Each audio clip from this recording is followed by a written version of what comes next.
In this Demon's Souls Remake build guide, I'm going to be covering my Blueblood Spellsword build, which is a luck build that uses the Blueblood Sword and Spells.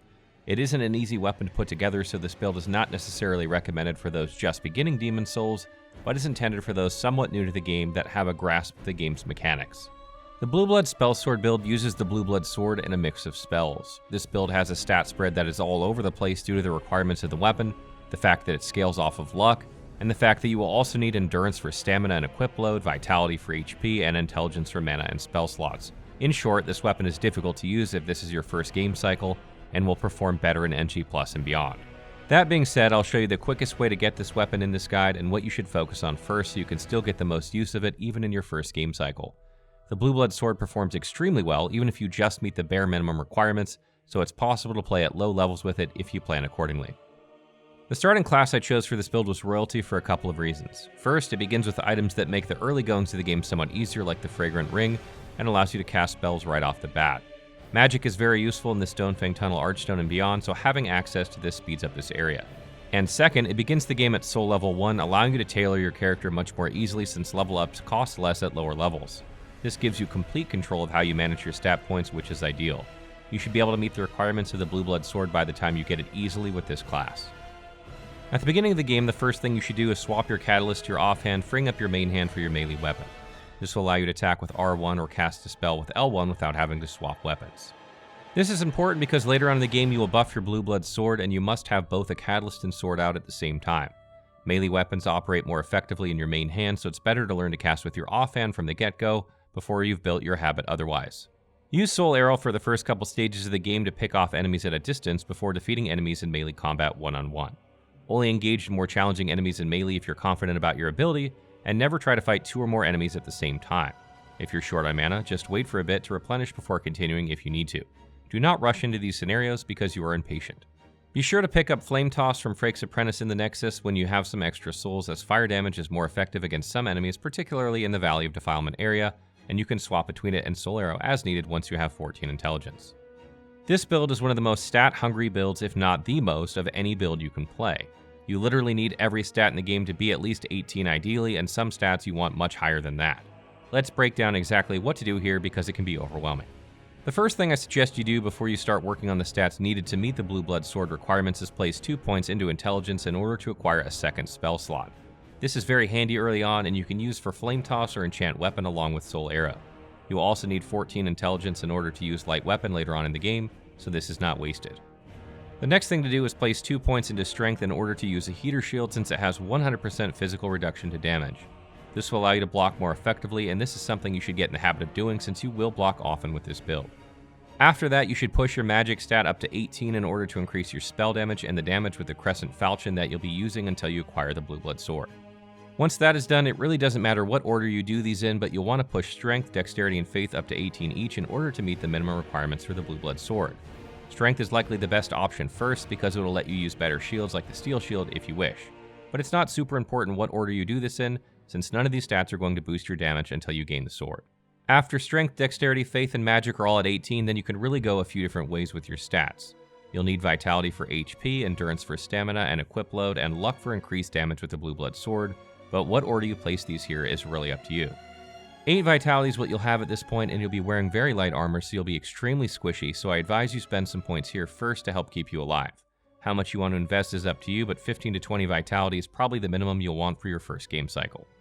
Luck is likely the next candidate for points because it will directly increase your damage with each point spent. You want to aim for about 25 points here for your first game cycle as you start to see diminishing returns shortly after this, somewhere between 25 and 30. Endurance is last on the list because you use very little stamina to attack, and if you invest a ton of points to be able to wear heavier armor, then you will neglect Luck and Vitality. You can get away with no investment here if you want, but a few points doesn't hurt. This should give you a rough idea of what your stats should look like. In successive game cycles, you'll look to push Luck, Vitality, Endurance, and Intelligence for more damage, HP, Stamina, and Equip Load, and more spell slots and MP. Which order you pump these stats will be highly dependent on how you play this build and where your weaknesses are. Soul Arrow. This will be your very first spell you have, and it will carry you through the first several hours of the game. It's cheap, it can kill some enemies in one shot, and most in 2 near the beginning of the game. Use it to pick off harder enemies at range or when enemies are grouped up and difficult to melee. You'll stop using it eventually, but it's great early on. Flame Toss works similarly to Soul Arrow with a longer casting time, so be wary of this. Use this on enemies that are weaker to fire damage to conserve mana. You'll likely use it less than Soul Arrow, but it works wonders against enemies weak to fire. Enchant Weapon. This spell is a great way to buff your Blueblood Sword with extra magic damage, and it only costs 1 spell slot. This allows you to buff with Protection and Enchant Weapon with only 14 intelligence, which is great. Eventually you upgrade both spells, but likely not until NG+. Note that you cannot buff the Crescent Falchion, so it's not necessary to get this spell early on.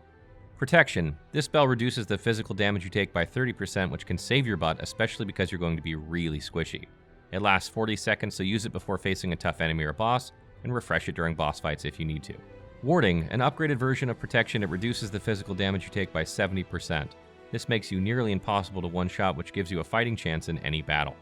It also lasts 40 seconds, but costs over double the mana of Protection. It does not stack with Protection and takes 2 spell slots, which means you won't likely use it in your first game cycle. Light Weapon. A more powerful version of Enchant Weapon, this spell buffs your weapon with even more magic damage. It takes up an additional spell slot, making it difficult to use this and another spell like Protection or Warding during your first playthrough. However, if you are confident in your ability, then you can just slot this once you get it. In this section, we'll take a look at what equipment you'll need in order to play the Blueblood Spellsword build effectively. Keep in mind that you will likely change this up some depending on what section of the game you're on, but this should serve to give you some idea of what setups you're looking for. First, let's take a look at early game. At the beginning of the game, you'll want to pick up and equip the Cling Ring as soon as you can to further increase your health in Soul form. You'll likely be in Soul form a good amount of time, so this can really help keep you alive. It's a good idea to swap out your Buckler for a Heater Shield once you've defeated Phalanx or before if you can spare the souls. This way you'll have a 100% physical protection shield, and you'll stop taking chip damage when you block normal attacks. It can be purchased from Blacksmith Boldwin in the Nexus for 2,000 souls. Another really good pickup early on is the Crescent Falchion in the Shrine of Storms. It takes almost no time to acquire and gives you a strong melee attack, while also increasing your mana regeneration. You should look to get this as soon as you can because enemies in Stonefang Tunnel area are weak to magic damage. Once you've gotten the Falchion, you should head for Stonefang Tunnel, and the first thing you should do there is unlock the lift to Blacksmith Ed so that you can craft the Blueblood Sword once you have the right materials and the Searing Demon Soul. Next, you'll defeat both the Armor Spider and Flame Lurker in order to get the Searing Demon Soul, which you can give to Blacksmith Ed, allowing him to craft boss soul weapons. The Blueblood Sword is one such weapon, and you cannot get him to make it for you without giving him this item. The last thing you need from this area is the Talisman of Beasts, which can be acquired by defeating Black Phantom Skurver the Wanderer. This talisman also doubles as a catalyst, allowing you to cast spells and miracles, and scales with both magic and faith, and you'll have both of these. It's not quite as strong as the Insanity Catalyst, but it will be close enough and is obtained much more quickly.